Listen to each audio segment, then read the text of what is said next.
नमस्कार, आप देख रहे हैं महाबहस में। हुआ आपके साथ अमित गर्ग शुक्ला। महाबहस में आज बात महाबजट की। योगी सरकार 2.0 ने अपना दूसरा बजट पेश किया, जिसे यूपी के इतिहास का सबसे बड़ा बजट कहा जा रहा है। इस बजट के जरिए समूचे उत्तर प्रदेश के विकास की रूपरेखा तैयार की गई है। पश्चिमी उत्तर प्रदेश से लेकर पूर्वांचल तक कैसे धरातल पर विकास को उतारा जाए, उसकी रूपरेखा का जिक्र किया गया है। बजट की जो प्रमुख बातें हैं वो सिलसिलेवार तरीके से आपको बताते हैं।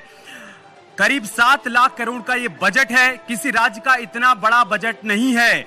इसके अलावा स्टूडेंट्स को फ्री टैबलेट और स्मार्टफोन देने का भी जिक्र किया गया है इस बजट में।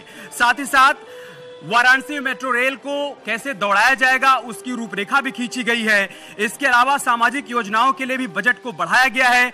इंफ्रास्ट्रक्चर पर खास फोकस रखा गया है इस बजट के जरिए। सरकार जहां बजट को एक उपलब्धि के तौर पर बता रही है, तो वहीं विपक्ष इसे झूठ का पुलिंदा करार दे रहा है।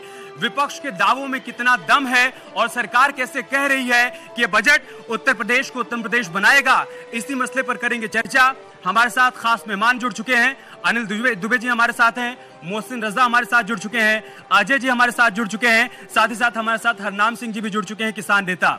सभी से चर्चा को आगे बढ़ाएंगे, लेकिन सबसे पहले एक रिपोर्ट देखते हैं। योगी जी का बजट बना है यूपी की खुशहाली का, यह अद्भुत रंगीन करेगा आने वाली होली को।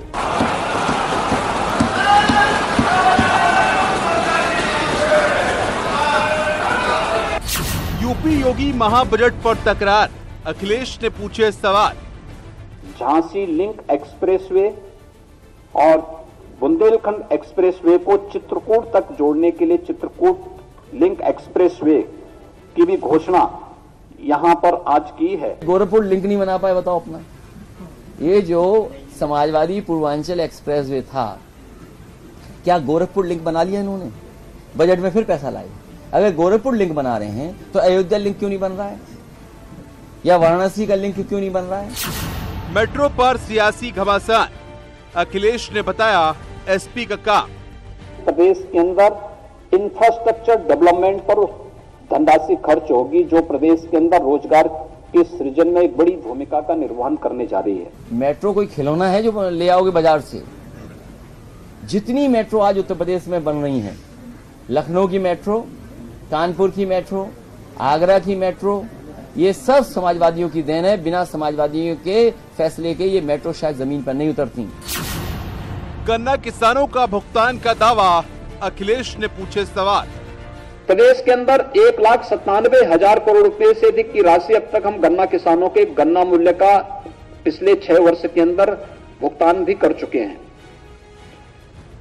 चीनी मिलें जो बंद हो रही थी वो फिर से चलनी प्रारंभ हुई हैं और कोरोना कालखंड में भी हम लोगों ने इसको चलाया है। फिर गन्ना किसान बर्बाद हो गया।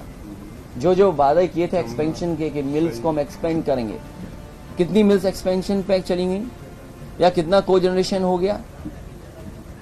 आप मिल्स के और किसानों की क्या रेट बढ़ाई है आपने? पता नहीं सरकार किस दिशा में जा रही है। शिक्षा पिछड़ों की बात, विपक्ष ने पूछा कितना होगा खर्च? जो बजट है वो बजट धरातल पे उतरे।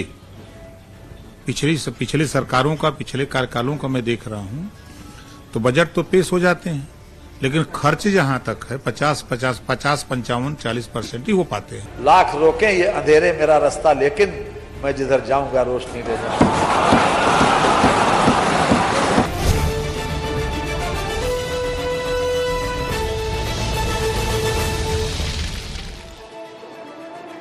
तो करते ही चर्चा की शुरुआत, और शुरुआत मोहसिन रजा जी मैं आपसे ही करूंगा।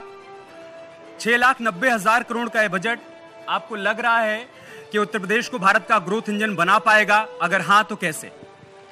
बिल्कुल भी। मैं सबसे पहले तो आदरणीय योगी सरकार के इस बजट का स्वागत करूंगा। पूरे उत्तर प्रदेश के लिए, ये आत्मनिर्भर उत्तर प्रदेश के लिए बजट लाए हैं आदरणीय योगी सरकार में हम लोग। और आदरणीय योगी सरकार ने जिस तरह से इस बजट को प्रस्तुत किया है, उसमें साफ जाहिर है कि अगर आप देखें तो 2016-17 में उत्तर प्रदेश में 3,40,000 करोड़ का बजट था, और आज ये बजट लगभग 7 लाख करोड़ का बजट है। इससे उत्तर प्रदेश का चौमुखी विकास होने जा रहा है। हम $1 ट्रिलियन की तरफ बढ़ रहे हैं, $1 ट्रिलियन की तरफ बहुत तेजी से बढ़ रहे हैं। तमाम चीजें जो हम महिलाओं के लिए, किसानों के लिए, नौजवानों के लिए, तमाम इंफ्रास्ट्रक्चर को लेकर जो हमने काम किए हैं, जो लगातार पिछले 6 साल से करते चले आ रहे हैं, उसमें ये मील का पत्थर साबित होगा और उत्तर प्रदेश उत्तम प्रदेश तेजी से बन रहा है। उसका परिणाम आप सब ने अभी देखा कि किस तरह से आज कानून व्यवस्था जब सुधरी तो हमने 35 लाख करोड़ के एमओयू साइन किए हैं और वो हमारे लिए बहुत बड़ा वरदान बनकर आए हैं, क्योंकि हमने आदरणीय योगी सरकार ने कानून व्यवस्था को इतना बेहतर किया जिसकी वजह से हम आने वाले समय में कम से कम उत्तर प्रदेश में 1 करोड़ लोगों को इससे रोजगार सृजित होगा। क्योंकि 35 लाख करोड़ के एमओयू जो धरातल पर हम उतारेंगे तो जाहिर सी बात है कि उसका परिणाम भी उत्तर प्रदेश को मिलेगा। और 7 लाख करोड़ का हमारा बजट है, तो आप समझ सकते हैं कि उत्तर प्रदेश का चौमुखी विकास बहुत तेजी के साथ होगा और हम तेजी के साथ में $1 ट्रिलियन की तरफ बढ़ेंगे और हमारी इकोनॉमी $1 ट्रिलियन होगी। ठीक है, अखिलेश यादव, शिवपाल यादव ने जो ट्वीट किया है उस पर मैं आपसे रिएक्शन लूंगा, लेकिन उससे पहले चर्चा में सभी को शामिल कर लेते हैं। अनिल दुबे जी, आपकी सहयोगी पार्टी समाजवादी पार्टी के विधायक अतुल प्रधान जी आए नहीं है, वरना मैं अगला सवाल उन्हीं से करता, लेकिन चूंकि आप उनके सहयोगी हैं तो क्या आपकी वही राय है जो समाजवादी पार्टी की राय है कि ये बजट आंकड़ों की बाजीगरी है? माइक ले लीजिए। बिल्कुल आंकड़ों की बाजीगरी है।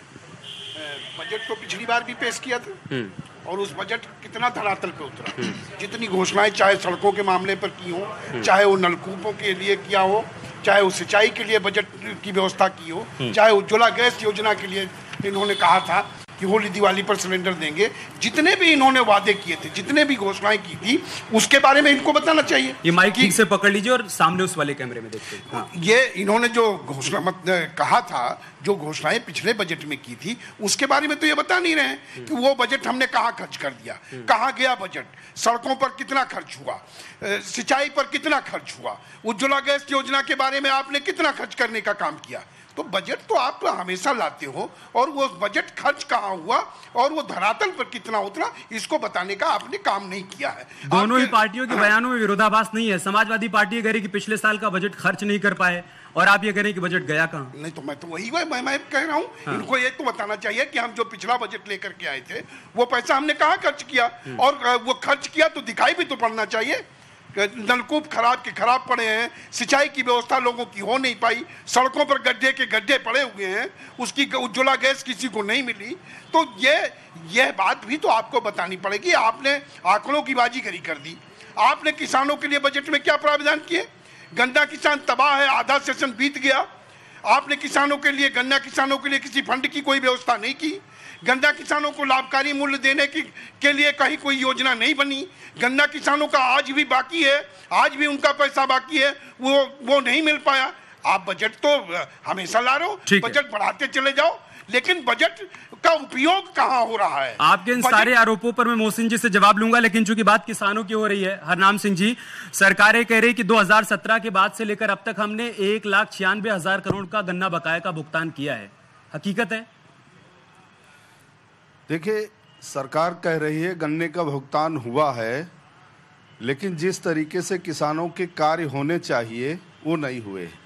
मुझको कुछ साथियों ने बताया कि आज सरकार ने निजी नलकूप जो किसान हैं उनका बिजली का बिल माफ़ कर दिया है।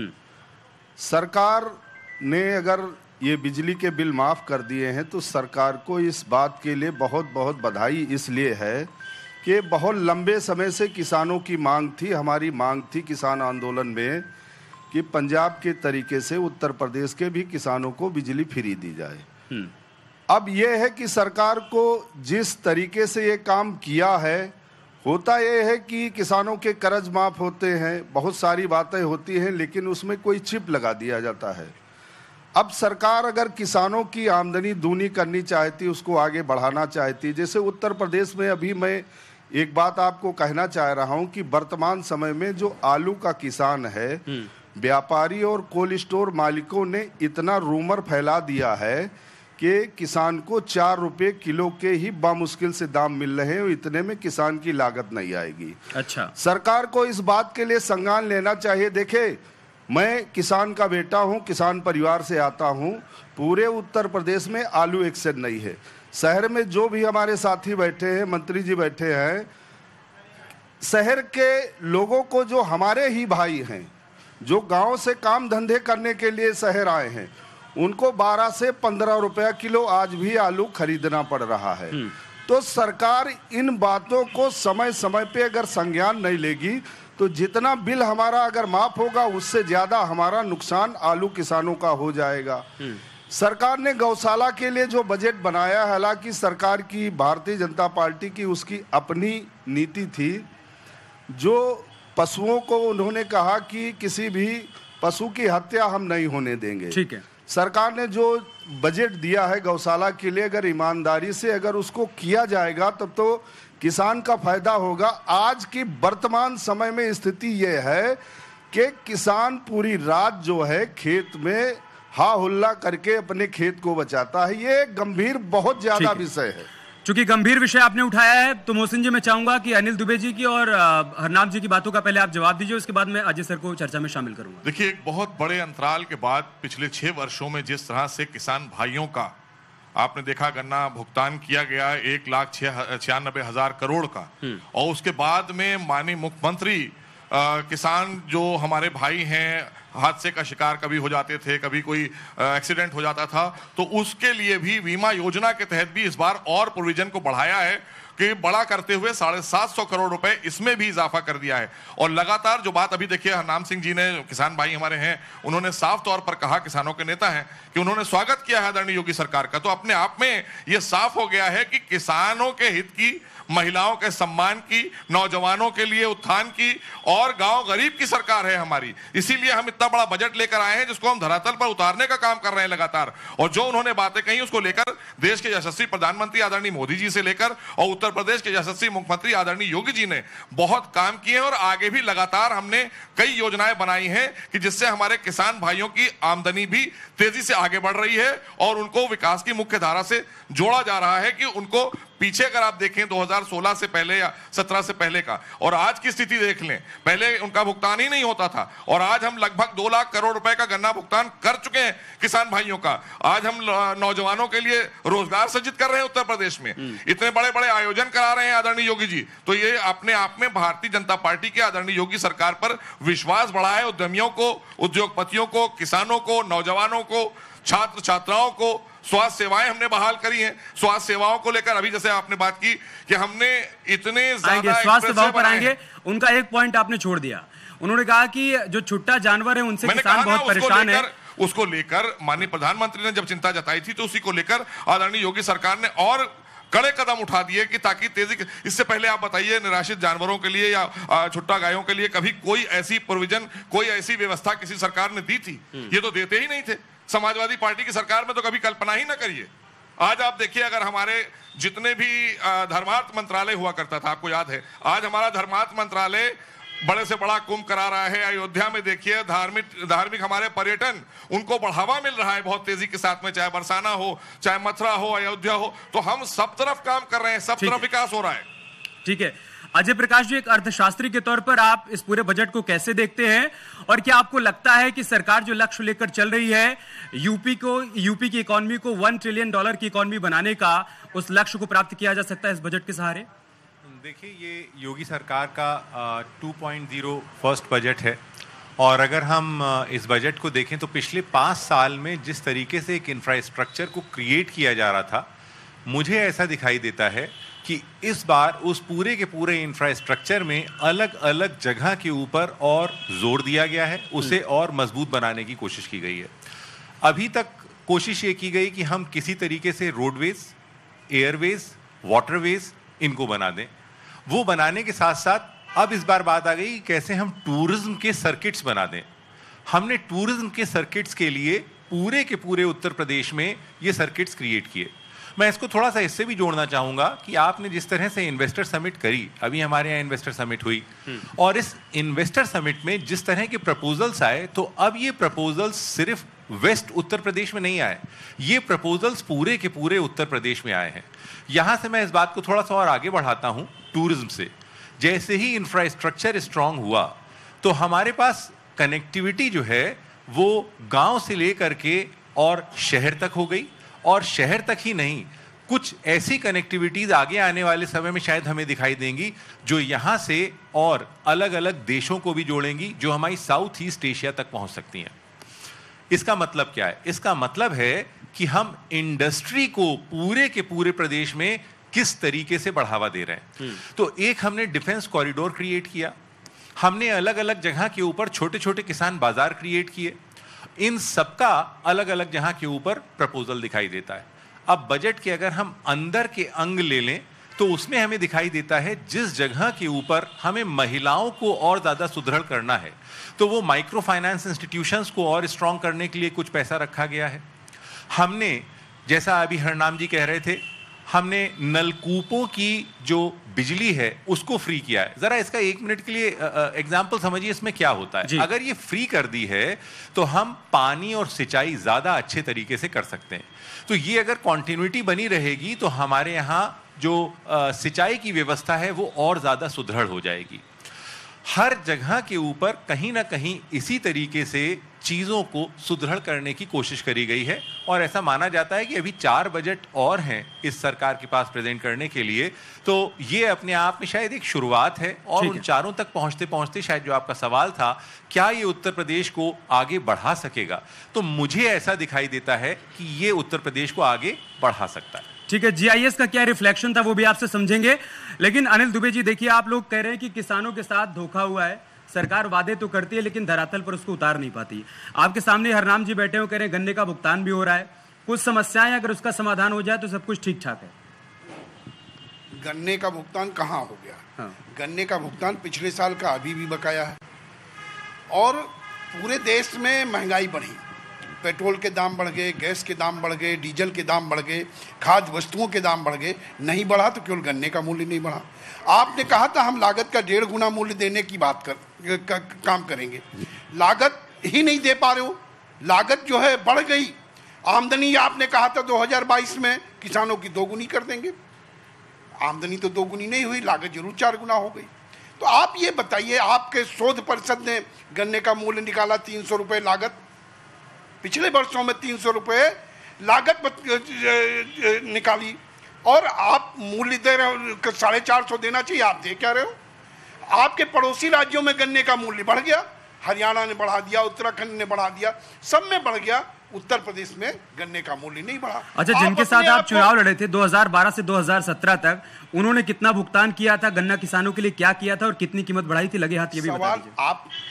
आप ये बताइए ना कि आप 2014 से आप लगातार घोषणा आप कर रहे हो, 2017 में आपने सरकार चलाई, 2022 में आप सरकार चला रहे हो, अब आप पिछली बातों को लेकर के बात कर रहे हो। आपकी घोषणा, आपका बजट, आप बजट लेकर के आए हो, आप कह रहे हो कि हम उत्तर प्रदेश का कायाकल्प कर देंगे, लेकिन आप बताइए आपने पिछले बजट को कहां खर्च करने का काम किया?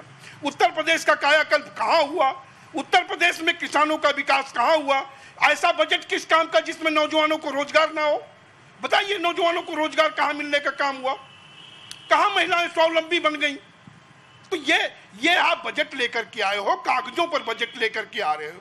आप इन्वेस्टर समिट करने का काम करते हो। आपने अब तक जो इन्वेस्टर समिट हुई, बताइए वो कहां धरातल पर लेकर के बताइए, कहां पर इन्वेस्ट हो गया, कहां पे कौन सी योजनाएं बन गई? आप कागज में बात कर रहे हो, कागज में घोषणा कर रहे हो। ठीक है, आगे आपका सवाल आ गया, जवाब सुनिए।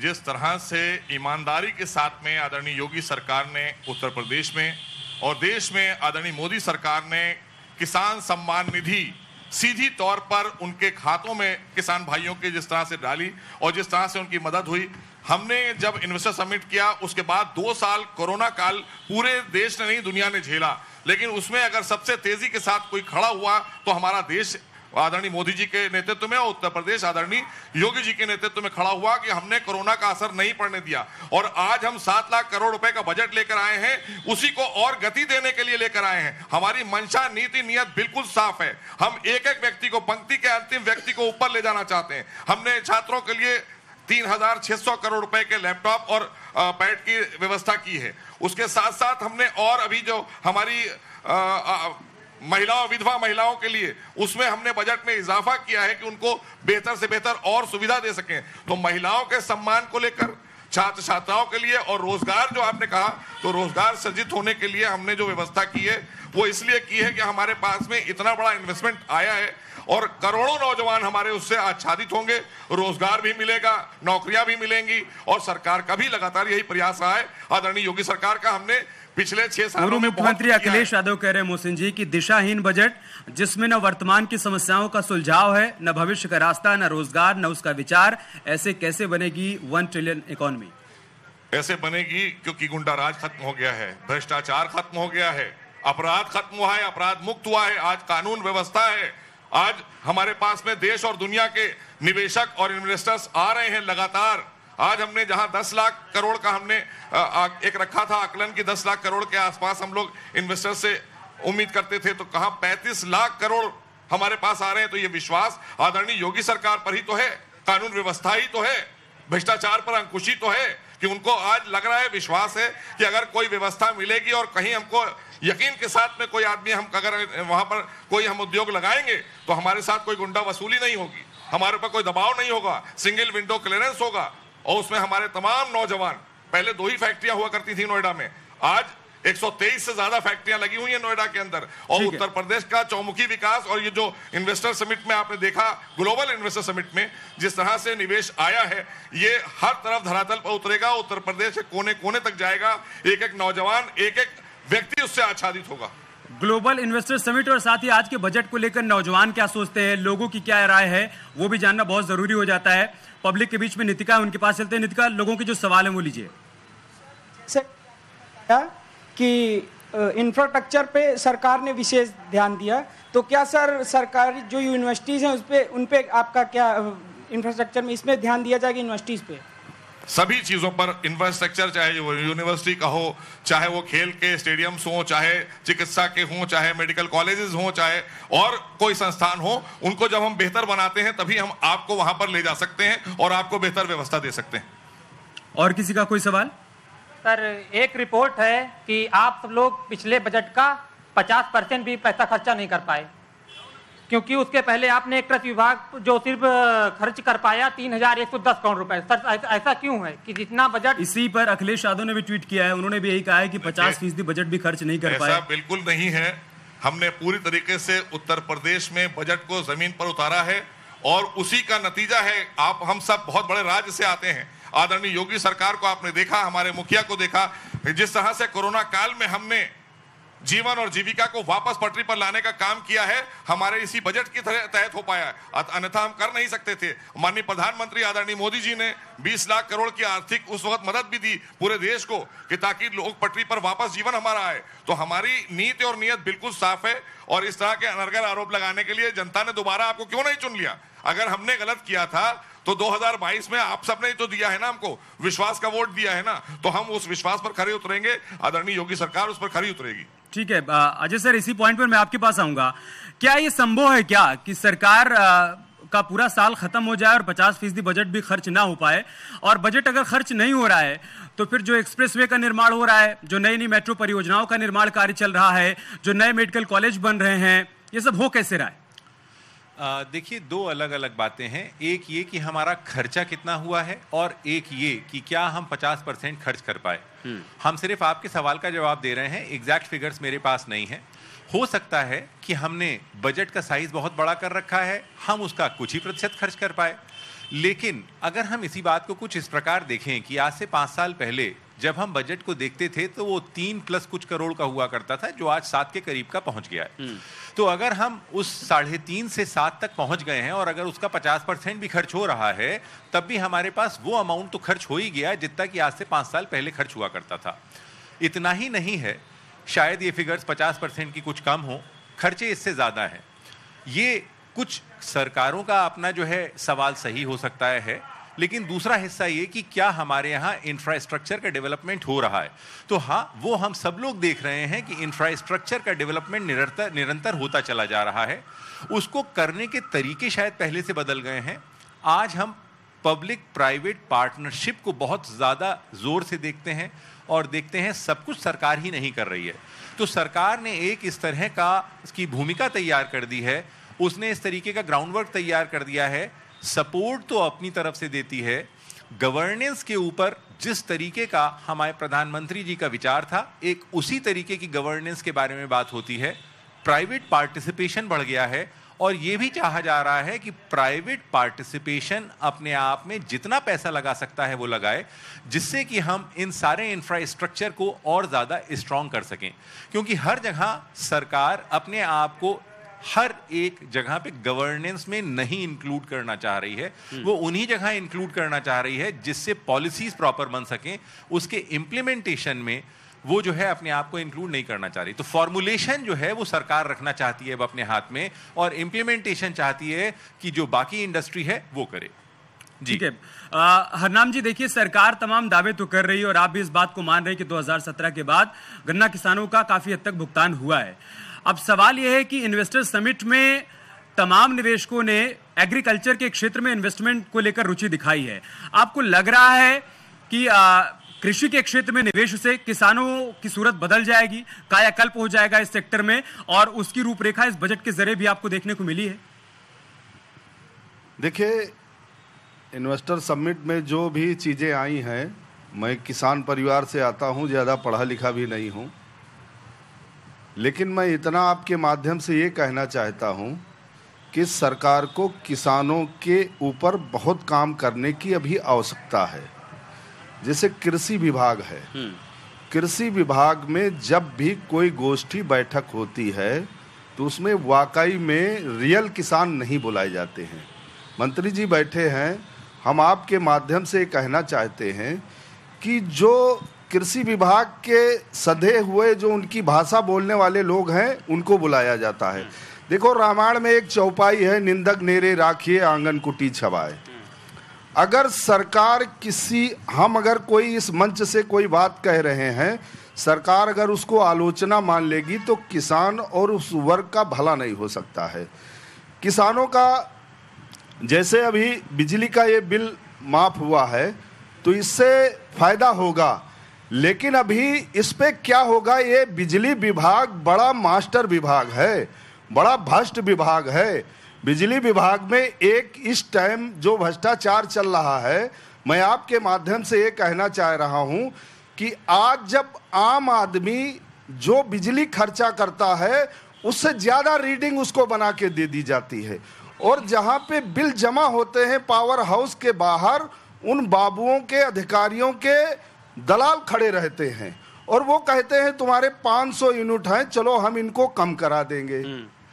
और फिर वो ठगा जाता है आम आदमी, चाहे किसान हो चाहे जो आम व्यक्ति है, वो ठगा जाता है। तो इस प्रदेश का वो नागरिक अगर भ्रष्टाचार के नाम पे कोई पैसा जाता है तो कई लाख करोड़ लोगों का जाता है और बहुत कम संख्या के लोगों के पास जाता है। इस पर भी सरकार को कहीं ना कहीं काम करना होगा। ठीक है। तहसीलों में देखो, अगर आपने मुझसे सवाल किया है, मैं आपको बता रहा हूं, तहसीलों पर भी सरकार की कड़ी नजर होनी चाहिए। देखिए, जब माननीय मुलायम सिंह यादव मंत्री हुआ करते थे तो कभी वो तहसील पहुंच जाते थे, कभी वो थाने पहुंच जाते थे। एक बार जब मुख्यमंत्री आदित्य योगी नाथ जी बने तो हजरतगंज कोतवाली गए थे। अचौक निरीक्षण करो, आप जाओ, कृषि विभाग जाओ, जैसे डाया की बोरी है, यूरिया की बोरी इस बार 400 की बिकी है। ठीक है। डाया की बोरी 350 की बिकी है। मैं आपकी बातों से सवाल पिरो देता हूं मोहसिन जी। सवाल यह है कि सिर्फ निर्देश देने से काम नहीं होगा। हरनाम जी का यह कहना है ग्राउंड पर जाकर रियलिटी भी चेक करनी पड़ेगी। अगर किसानों को लेकर कोई रूपरेखा तैयार की जा रही, लखनऊ में कोई निर्देश जारी किया जा रहा है, तो धरातल पर उसका असर दिखना चाहिए। नहीं, बिल्कुल भी दिख रहा है। और हरनाम जी ने जो प्रश्न उठाए हैं उसको लेकर माननीय मुख्यमंत्री जी लगातार उस पर बैठकें करते रहते हैं। आपने देखा होगा, चाहे कोरोना काल रहा हो, ऐसी विषम परिस्थितियों में भी उन्होंने बैठकें की हैं। आज तो साधारण है, उसके बाद आपने देखा कोरोना काल में वो एक एक मंडल में जाते थे खुद। जब लोग घर से निकलना पसंद नहीं कर रहे थे तब माननीय मुख्यमंत्री लगातार पब्लिक के बीच में, आप सबके बीच में जाकर समस्या का समाधान करा रहे थे। माननीय मुख्यमंत्री जी खुद जाया करते थे, आप सबने देखा। और आज भी लगातार वो 20 घंटे काम करते हैं उत्तर प्रदेश की जनता के लिए। तो इसलिए जो बात और जो प्रश्न आपने उठाए हैं, मैं आपसे हरनाम जी, खाली आपने चूंकि हमारी हर चीज का स्वागत भी किया है और अगर आपने प्रश्न उठाया है तो उसकी चिंता सरकार करेगी। लेकिन आप ये बताइए, इससे पहले कभी क्या उत्तर प्रदेश में 17 से पहले बिजली आया करती थी? आज तो कम से कम बिजली सुचारू रूप से मिल रही, और जो शिकायत आपने कही है उस शिकायत पर बहुत तेजी के साथ कार्रवाई आदरणीय योगी सरकार कर रही है, और इस तरह की जो भी शिकायतें आती हैं और उसको लेकर वो कार्रवाई करते हैं। मैंने शिकायत नहीं, देखो मैंने वो चौपाई कह दिया कि निंदक नेरे राखिए आंगन कुटी छवाए। मैंने ये बात इसलिए कही है कि देखो मैं गांव ग्रामीण से रोज निचले स्तर तक, मैं यहाँ आने से पहले मैं 80 किलोमीटर दूर खेत में था। वो तो कह रहे हैं मोहसिन जी, आपका सुझाव है उसका वो स्वागत कर रहे हैं। अनिल दुबे जी, आज अखिलेश यादव ने एक ट्वीट किया नेहा राठौर के गाने को लेकर कि यूपी में काबा। एकदम ईमानदारी से बताइएगा, क्या यूपी में कुछ भी नहीं है बताने के लिए? बार बार ये सवाल पूछा जा रहा है यूपी में काबा, यूपी में काबा। अनिल दुबे आरएलडी के प्रवक्ता के अलावा उत्तर प्रदेश के एक नागरिक हैं, क्या आपके पास बताने के लिए कुछ नहीं है कि यूपी में काबा? नहीं, सवाल इस बात का है कि उत्तर प्रदेश सरकार जो लगातार 2014 से जितने भी वादे करती चली आ रही है, आपने जिन वादों के साथ, चाहे वो केंद्र की सरकार बनाई चाहे उत्तर प्रदेश की सरकार बनाई, आप उन वादों पर जाने की बात करिए जिनको आप कह रहे हो कि हम विदेशों से काला धन ले आएंगे। आपने कहा हम किसानों की आमदनी 2022 तक दोगुनी कर देंगे। आपने कहा कि हम 2 करोड़ नौजवानों को प्रतिवर्ष रोजगार देने का काम करेंगे। आप ये बताइए कि ये जो वादे आपने किए थे, इन एक भी वादों को आपने कहाँ कर दिया? उत्तर प्रदेश में 73,000-75,000 लोगों को नौकरी देने की बात थी, बताइए कितने लोगों को? मैं इसी पॉइंट पर आपको इंटरप्ट कर रहा हूं। देखिए सारे मुद्दे आप पब्लिक के बीच में 2022 के विधानसभा चुनाव के दौरान लेकर गए, तब भी गाना गाया गया कि यूपी में काबा। जनता ने इसको खारिज किया, तभी तो बीजेपी को दोबारा से चुना। एक मिनट, आप पूरा सवाल तो सुन लीजिए। और अब आप वाकई में अगर इन मुद्दों को उठाना चाहते हैं, इन मुद्दों पर सरकार से सवाल पूछना चाहते हैं, तो इन्हीं मुद्दों को उठाइए ना। आपने तो मानस विवाद खड़ा कर दिया स्वामी प्रसाद मौर्य के बहाने। जब विधानसभा के भीतर चर्चा की बात आती है तो हंगामा खड़ा कर देते हैं। वो स्वामी प्रसाद जी ने खड़ा कर दिया।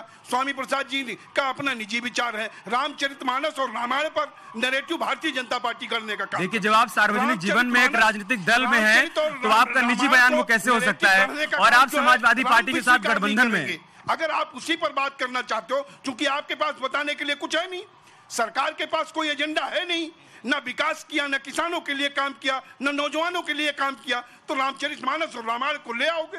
रामचरितमानस और रामायण पर चर्चा कहाँ हो रही है? रामचरितमानस अलग विषय है। आप उत्तर प्रदेश के बारे में बताइए। ये बात आप स्वामी प्रसाद मौर्य को समझाइए ना। ये बात आप स्वामी प्रसाद मौर्य को समझाइए। मोहसिन जी, मैंने कह दिया उनका निजी विचार।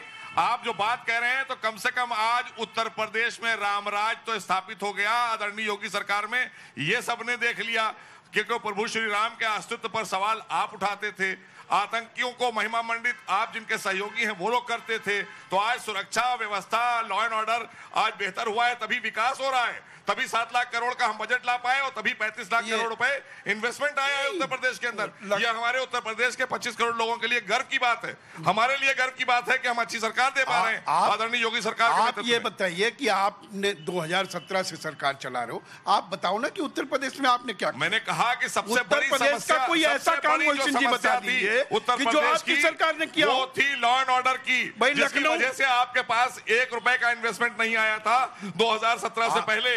और आज हमारे पास 35 लाख करोड़ के एमओयू जमीन पर उतारने का काम कर रहे हैं हम लोग। 35 लाख के एमओयू ग्लोबल इन्वेस्टर समिट में अनिल जी हम कर चुके। बड़े बड़े निवेशक आकर और उद्योगपति यहाँ आए, देश के विदेश के, विश्वास जताकर गए हैं आदरणीय योगी सरकार पर। आप देखिए, आप आंकड़ों, उत्तर प्रदेश की जनता के विकास के लिए बहुत बड़ा मील का पत्थर साबित होगा। आप छोड़ दीजिए आंकड़ों की बात अनिल दुबे जी। बार बार कानून व्यवस्था का जिक्र हो रहा है। आप पश्चिमी उत्तर प्रदेश में रहते हैं।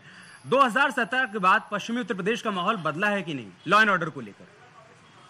पश्चिमी उत्तर प्रदेश कहाँ माहौल बदल गया? अभी आप कानपुर में देखिए किस तरह। मैंने आपसे पश्चिमी ये सवाल मैंने आपसे क्यों किया, मैं आपको बता रहा हूँ। ये सवाल मैंने आपसे क्यों किया वो बता रहा हूँ। 2022 विधानसभा चुनाव से पहले मैं कैराना गया था, वहां व्यापारियों से बातचीत की। वो व्यापारी जो आपके वोटर हैं, उन्होंने कहा देखिए साहब, कानून व्यवस्था को लेकर तो माहौल बदला है। और वही अगर सरकार कह रही है तो आप उसको नकार रहे हैं। नहीं, सरकार तो सिर्फ घोषणाएं करती है। सरकार तो जो उसको सूट करता है उस तरह की बात करती है। सरकार तो जो है धर्म की बात करके चुनाव जीतना चाहती है। सरकार जो है भाई से भाई को लड़ाने की बात किया करती है, उनको वही सूट करता है। उनको कांस के मुद्दे पर बात नहीं करता। मैंने मोहसिन जी से कहा कि आप इन्होंने धर्मार्थ मंत्रालय को डिफंक कर दिया था। ये नहीं चाहते थे अयोध्या में विकास हो, ये नहीं चाहते थे कि कुंभ का मेला हो, ये नहीं चाहते थे बरसाना में होली हो, नहीं चाहते थे मथुरा में लोग जाएं और दर्शन करें। आज चौमुखी विकास हो रहा है। आपने रोड़े अटकाए थे सारी, आप जिस पार्टी के साथ आप गए हैं, क्यों नहीं आया उनका प्रवक्ता यहाँ पर बोलने के लिए? क्योंकि उनके पास बोलने के लिए कुछ नहीं है। हमने 7 करोड़ का बजट जो पेश किया है, हमारे पास आंकड़े भी हैं और हमारे पास यकीन भी है कि हम लोगों की जनता के काम के लिए ही लाए। आपके पास कागजों पर आंकड़े हैं, मैं तो कह रहा हूं कि आप एक बार धरातल की बात करें। अनिल दुबे जी एक बार धरातल की बात कर लेते हैं। एक मिनट, आप सवाल सुन लीजिए, आप जवाब दीजिए। आप सवाल सुन लीजिए, आप सवाल सुन लीजिए, आप सवाल सुन लीजिए, आप जवाब दीजिएगा। वो इस बात का जवाब दे। मैं उसी सवाल में सवाल जोड़ रहा हूं, आपके लिए सहूलियत होगी जवाब देने में। मैं कह रहा हूं कि उत्तर प्रदेश में काशी, मथुरा और अयोध्या पहले भी था। आज जिस तरीके से वहां पर कायाकल्प किया जा रहा है, अगर आप पर्यटन के लिहाज से भी देख लीजिए, छोड़ दीजिए एक बार धार्मिक नगरी के तौर पर, जिस तरीके से काम किया जा रहा है, ये तो 2012 से 2017 तक भी किया जा सकता था ना। अगर ये किया गया होता तो आज ये सवाल नहीं पूछना पड़ता कि यूपी में का बा, जवाब होता कि यूपी में अयोध्या बा, मथुरा बा, काशी बा, हमने उसका विकास किया है। नहीं, सवाल ये है कि आपकी सरकार चल रही है, आपने अगर कर दिया तो इसमें एहसान क्या कर दिया आपने? एक तरफ आप कह रहे हैं सब कागजों पर है, जब धरातल पर जो हो गया उस पर सवाल किया जा रहा तो आप कह रहे हैं एहसान कर दिया। एक्सप्रेस वे बना दिया, आप बताइए कितनी फैक्ट्रियां लगा दी, आप ये बताइए कितने नौजवानों को रोजगार मिल गया, आप बताइए ना कोई ऐसा। आपने जितनी अवैध लगाई थी हमने वो बंद करके नई फैक्ट्रियां लगवाई हैं और लोगों ने विश्वास लगाई है। आप बताइए कौन सा विकास भी हो रहा है। और ठीक है, 1 to 1 नहीं करते। आखिरी के 2 मिनट हमारे साथ हैं। अजय जी, आपको लगता है कि इंडस्ट्री सेक्टर में बदलाव हुआ है? 2017 के बाद आपको बदलाव देखने को मिल रहा है? ये सरकार वो स्वस्थ वातावरण दे पाई है निवेशकों को जिसके चलते निवेशक उत्तर प्रदेश में आए? देखिए, ये जो फिर से मैं जरा सा ग्लोबल इन्वेस्टर समिट के ऊपर आऊंगा और उसी को एक तरीके का पैमाना मान लेते हैं। अपने आप में अभी 3-4 साल से जो हमारी निरंतर ग्लोबल इन्वेस्टर समिट हो रही है, इसको अपने आप को कंटिन्यू कर पाना भी अपने आप में एक मानक है। वो इसलिए मानक है क्योंकि अगर हम कुछ नहीं कर रहे होते तो शायद हम ना चला पा रहे होते। ये ग्लोबल इन्वेस्टर समिट अब की से जिस तरीके की प्रपोजल्स लाई है वो अपने आप में एक बहुत बड़ा अमाउंट है। उसके अंदर हमारे पास जो हमारी 75 डिस्ट्रिक्ट्स हैं उसमें नियरली हर एक डिस्ट्रिक्ट के लिए भी किसी ना किसी तरीके का डेवलपमेंट है। वो डेवलपमेंट शायद इसलिए हो पाया क्योंकि जब हमने ODOP जो है निकाला तो हर एक डिस्ट्रिक्ट का वो जो प्रोडक्ट था, वो जो उत्पाद था, उसको आइडेंटिफाई किया और हमने वहां के लोगों को बताया कि भाई ये उत्पाद आप बना सकते हैं, कर सकते हैं। तो उनके अंदर भी एक तरीके की दम आई। धीमे धीमे उन्होंने अपने प्रोडक्ट्स को बनाया, उत्पादों को बनाया। उन्होंने खाली अपने शहर में ही नहीं, अपने प्रदेश में ही नहीं। माफी के साथ आपको रोकूंगा, हमें क्लोजिंग करना होगा, लेकिन इसी पॉइंट पर मैं क्लोजिंग कर दूंगा। ODOP के तहत ही कहा जा रहा है कि MSME सेक्टर का जो निर्यात कभी 88,000 करोड़ का था उसे बढ़ाकर ये सरकार 1,58,000 करोड़ तक ले गई है। ये धरातल पर असर देखने को मिला है और सरकार ये कह रही है कि हम सिर्फ कहते नहीं, हम करते हैं। 7 लाख करोड़ का जो बजट है ये समूचे उत्तर प्रदेश के विकास का बजट है। डेवलपमेंट डिसेंट्रलाइज हो रहा है। आज सिर्फ बड़े शहरों का नहीं, गांव का भी विकास हो रहा है और इस दिशा में बजट सहायक होगा। बहुत बहुत शुक्रिया आप सभी का हमारे साथ जुड़ने के लिए, चर्चा का हिस्सा बनने के लिए। महाबहस में इतना ही। खबरें जारी है, आप बने रहिए हमारे साथ।